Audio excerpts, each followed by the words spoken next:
So I highly recommend staging a property. Generally, you get about 10% higher values on a staged property. People love to see something move and ready and clean and organized. Yeah. My name is Kevin McIntosh, and this is the Closing Table, where we talk to experts about their experience in real estate all across the country. Let's go.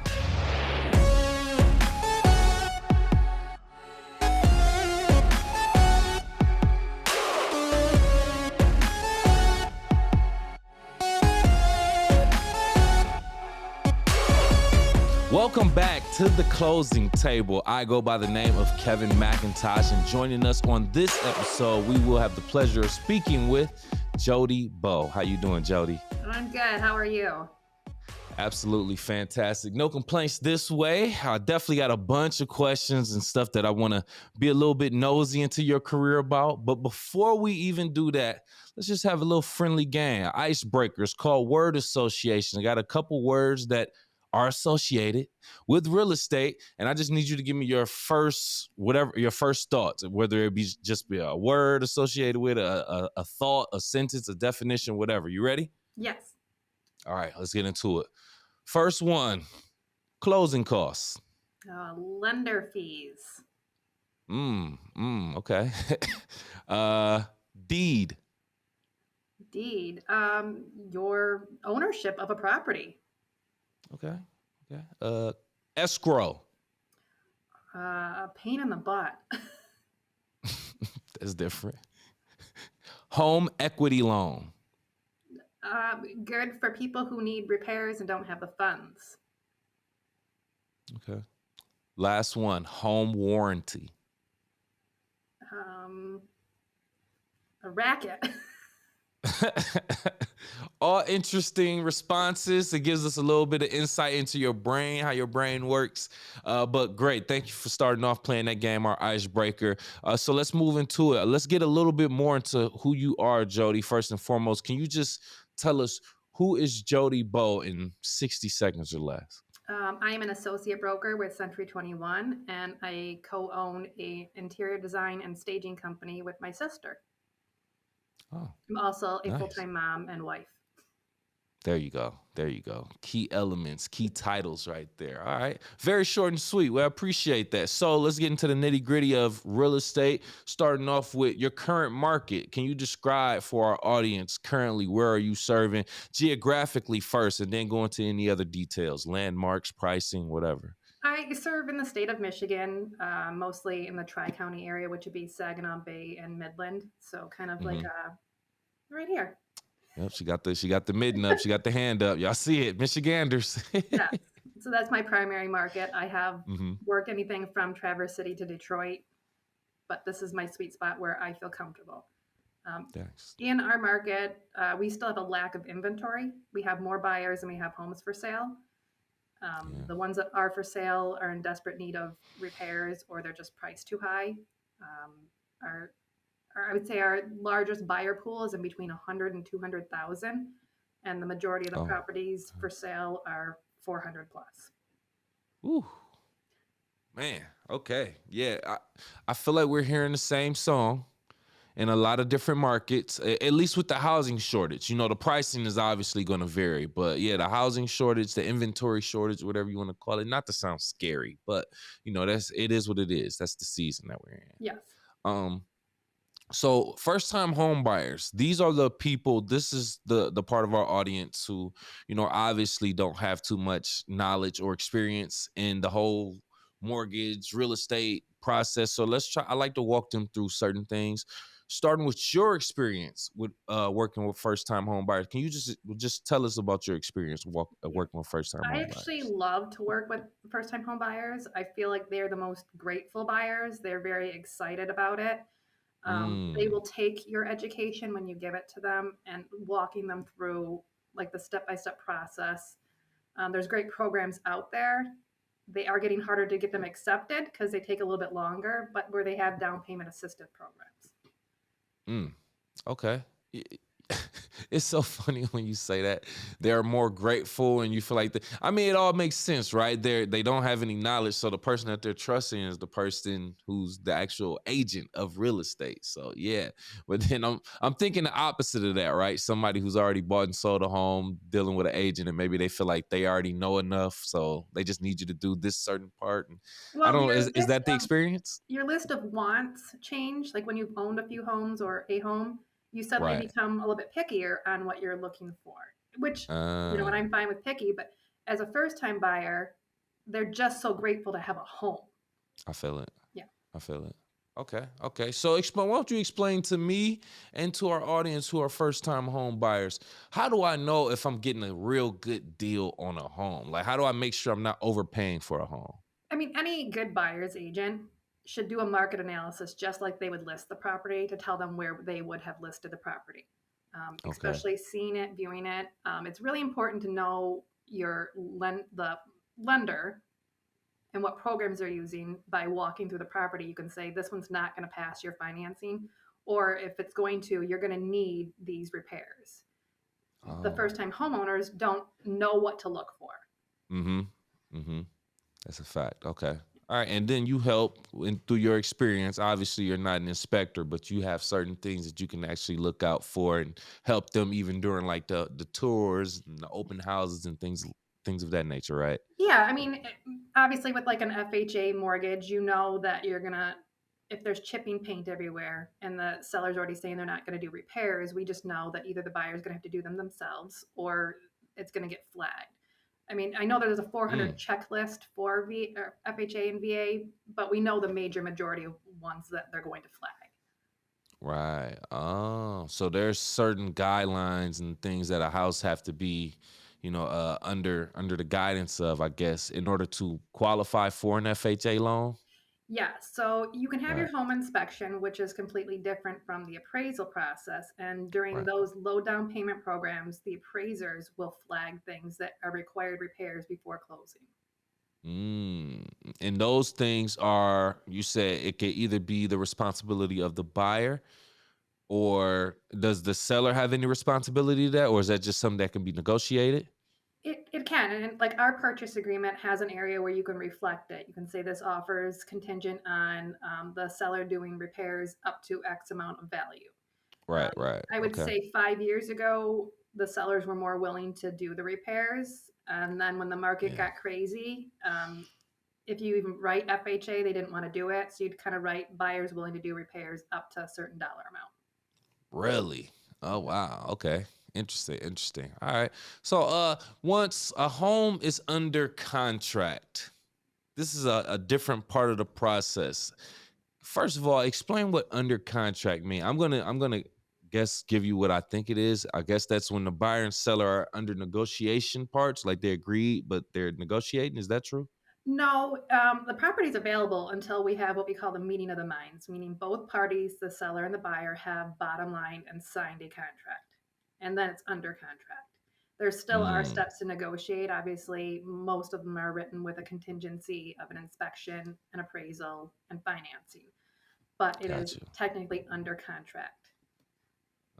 So are you obligated to continue when it's still under contract, or do you still have the ability to back out with no penalties when it's under contract?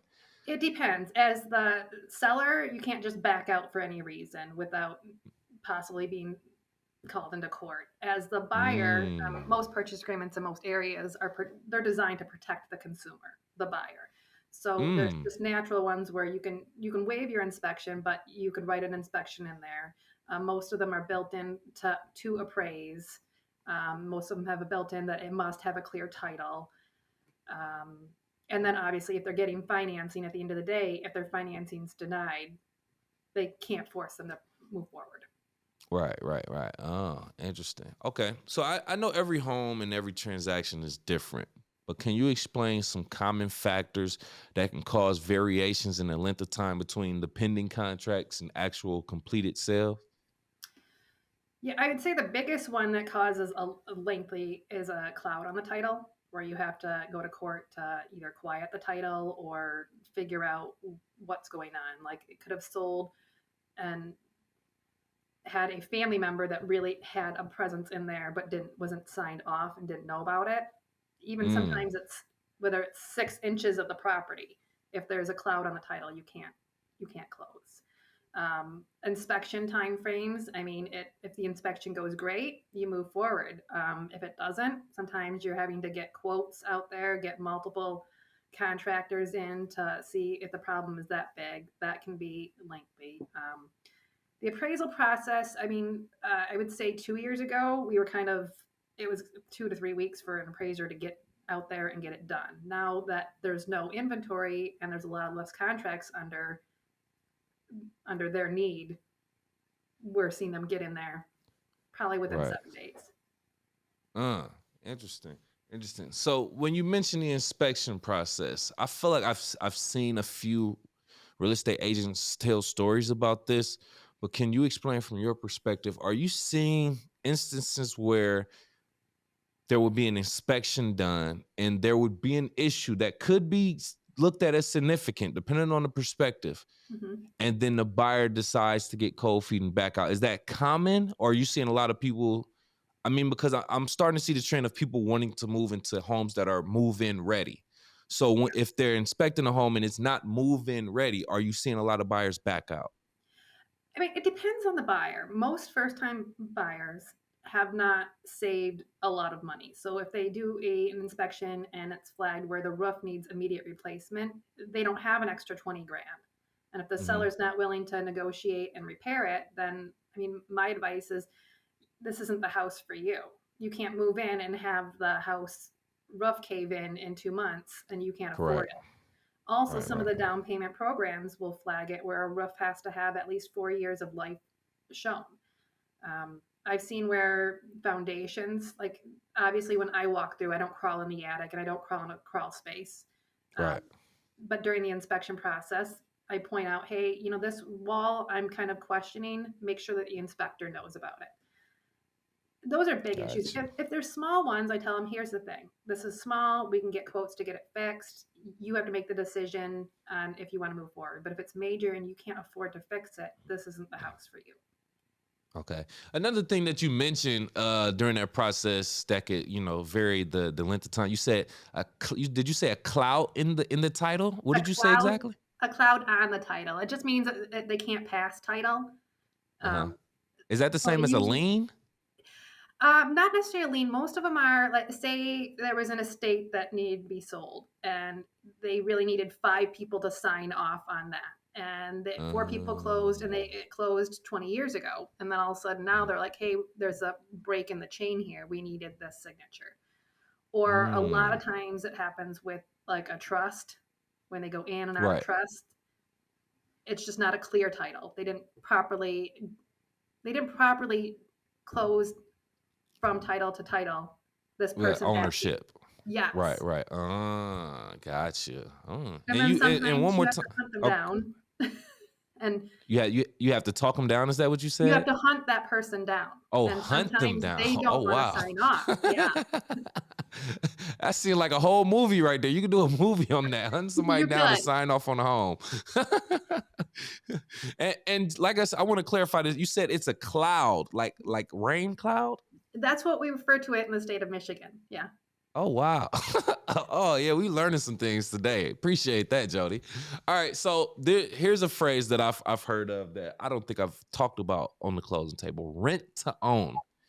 Is this an actual thing? How does rent to own work? Would you recommend it? Talk about this.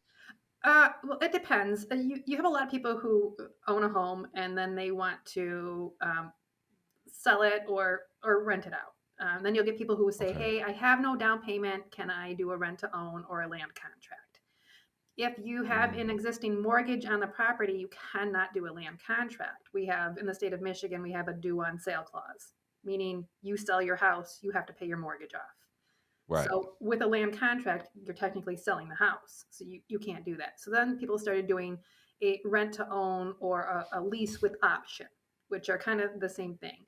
A portion of Right. your rent is going towards the principal of the property. Mm, Um, mm, Typically, you still have a large deposit that you won't get back if you right. default on your rent.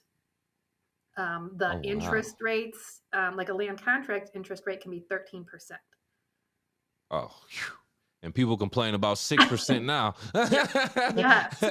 Man, okay, okay. It would make sense though, because you're not going the traditional route. So I mean the interest would be a little bit more, the amortization would be a little bit different and things like that. So I could understand it. Is that something that you're hearing about now, or are you not hearing about any rent to own properties? I mean, I get a lot of requests for it. My advice Really? to sellers is to not do it. I mean, you're renting, oh, you're still a landlord. Do you want to be a landlord? If you don't, then this isn't the area Mm, for you. Also, mm, most of the people that are looking for land contracts or rent to own or lease with options, they can't get a mortgage. Why? Because their credit and their payment history is bad. So right, right. that's likely. I sometimes we do them and we write them where they have to get financing within a year or Mm. 2 years, which should be plenty of time to fix your credit if you actually want to do it. Right, right. If you're actually on the plan and focused on it, for Yes. sure, that would make sense.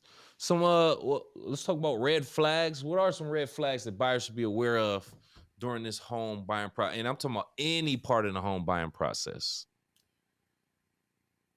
In the whole process. I mean, I would say the first thing is you want to communicate with your lender and your realtor. If they're not communicating back to you in a good, timely fashion, that's a red flag that's how that whole communication is going to go. That's Um, true. if the lender's kind of telling you you're going to be really tight on funds, it's kind of a red flag that maybe you're just not ready because you could get all the way through the process and then denied at the final hour from underwriting. That's a good point. Good point. Um, red flag. I always tell people to drive through areas that they're looking in. Obviously, we're not allowed to talk about areas and the safety of areas, but I say drive through at 8 a.m., 12 p.m., 5 p.m., and 8 p.m. Then you kind of get an idea of the area. Okay. Did you just say you're not supposed to tell them about the safety of an area? It's actually illegal. So it's called steering. Really? Yeah, it's called steering because you could do it either way. You could Oh. tell them this is Mm. absolutely a safe area and you steered them to that house. Got you. Oh wow. I didn't know that would it makes sense though. Wow. There you go. So I Hmm. always send them like contact the local police department, talk to them, Hmm. like how many calls do they get in this area? Yeah. Do you supply them with maybe sources online that they could look at to find Oh, like there's the crime lots in of the area? websites. Yeah. Okay. Okay. So you are able to do that though, right? Yes. Okay. Okay. Wow. Yeah. Wow. I never thought about that. That would make sense because now I'm thinking like I would maybe you would ask an agent, hey, I need somewhere that's a safe area. Like Hmm. it would be technically illegal to say, hey, this is a safe area that you want it to live. Absolutely. Wow. Wow. Because Oh I'm wow. steering you in that Okay. direction. You're trusting me, and I could just No, that's I true. mean, I would like to think all agents are ethical and are looking out for the best interest of their clients. I would love to Right. tell you that. However, Yeah. that's not Yeah. true. So if Yeah. you have an agent who's just looking for a sale, they'd be like, "Yeah, this is a great area. You should buy here." Right. Or if they don't want, if they maybe they live in that area and they don't want that person living there, like, "Oh no, this is yeah." It's called steering, and you can steer them in Yeah. any direction you want. That is such a whole nother level of a conversation now I think about it because safety is subjective when you think about it. Like some people might feel safe in certain areas that other people may not feel safe in. Oh, that is so crazy. We can have a whole nother conversation on that. All right, let's not do that. All right. So, I don't know if you touched on this exactly, but just going back over those red flags, how do you help your clients kind of avoid some of those red flags and pitfalls? I mean, I have my go-to lenders that I know how they communicate, and typically, if Mm-hmm. I'm meeting a client for the first time, I like to kind of get to know them, how they like to communicate. I know there's certain lenders that they will text you all day long and email you, but they don't pick up the phone. And you're Mm-hmm. finding a lot more younger buyers that are getting into the market. That's how they want to communicate. They don't want to pick up the phone either. But then you meet Right. somebody who might need a little bit more coddling or hand holding, you might steer them towards this lender who's going to pick up the phone and call them and calm them down. Got you. Okay. Okay. Good. Good. Good. That at least gives us some solutions to some of those problems. When you are marketing your listings for a client, what are some of your online strategies, some of your most effective online strategies that you use to list clients' properties? Online, I love my 3D camera where I can do a full 3D virtual tour. And so you can kind of like walk Mm, through the properties. It became a great thing during COVID when people couldn't go into homes, right. or when people are relocating to the area and they don't necessarily have time to fly here, but they can actually see it. I market that to sellers because people love it. You get traffic on there. So maybe they're not interested, but they're starting to share that to other people. So you just get more traffic on the 3D tours. Interesting. Yeah, I mean, I put it out on all of my social media platforms. Mm-hmm. Yeah, that's my biggest one is definitely the 3D tour. You get a lot of traffic on it. Yeah. What about offline? You have any offline strategies that you Well, use? again, I own a staging company, so I highly recommend staging a property. Generally, you get about 10% higher values on a staged property. People love to see something move and ready and clean and organized. Yeah. It doesn't even necessarily need to be dated or updated if it is clean and organized. True. True. I think that's something that we learned here on the closing table throughout the time, because I mean, I never thought about how much of a difference it makes when you have the furniture in there. Mhm. Like, I guess when I was looking for apartments, I would like to see I would prefer to see the pictures without the furniture. And that's back when, when I'm renting, college days and stuff like that. Cause I don't want to see somebody else's furniture in there. But now when you're looking for a home, it's way bigger, such a bigger canvas and things of that nature. Some people don't have the imagination to A fill up a lot of home, to people. a house. Yeah, Yeah. yeah, yeah. So that's literally, I'm learning this, obviously an art, but it's also a science in itself, the staging of the properties to get it listed and sold. Well, So especially that's great. if you have smaller bedrooms, sometimes a vacant one you walk in, you're like, oh, I don't even think I could fit a bed in here. But if I put a bed and a dresser and some end tables, you're like, oh, you can. And That's like, oh, how, this yeah. is a king size. Hmm. Hmm. How did you get into that? How did you get into being a professional stager? Well, I actually went to school for interior design and marketing, and then I ended up Uh, in real estate. And then I'd have so many clients that needed it. And I'm like, man, there's nobody around here doing it. And I'm like, I gotcha. could do it. And my sister's like, we should do it. I'm like, okay. So that's how it started. There it is. Nice. Nice. So someone finds Jodie Bow online in the paper, or someone tells them about Jodie Bow.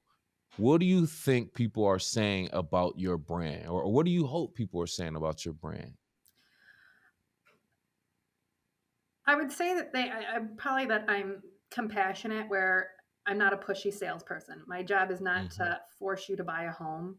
I will listen to what you need. I will show you as many homes as you need to see. I, I'm very protective of my clients. I'm very nice, but if I have to get very mean, I will, and I will protect my clients. And sometimes it can Mm. come across aggressive, but at the end of the day, you hired your agent. If your agent can't be aggressive back, then you should have hired me. There it is. There it is. That's real. Well said. Well, thank you. Thank you for showing up to the closing table, Jodie. We appreciate you taking time out of your busy schedule. And if you have any last words and or want to tell the people how they can reach out to you, please do so now. All right, you can reach out via phone number 989-964-9463 or email. It's jody.bow@gmail.com. There it is. There it is. Thank you again, Jodie. Dropping some knowledge. We definitely learned a lot today. So make sure you're taking notes, people. Matter of fact, you right there on YouTube watching, go ahead and hit that like button for us if you gotten this far. Also, please hit the share button. It's a nice little rectangle. And subscribe to our channel. And if you're listening on Apple, Spotify, or any other podcast platforms, please do the same. Give us a like, 5-star rating, and go ahead and subscribe for our latest content. Jodie, before we get out of here, I like to leave our audience thinking. We're leaving them with a question. Audience, here's your question. In your opinion, were you being shown all the available homes within your price point, or do you think your agent steered you to other places? Go ahead and tell us about it in the comments below. Other than that, we'll talk to you next time.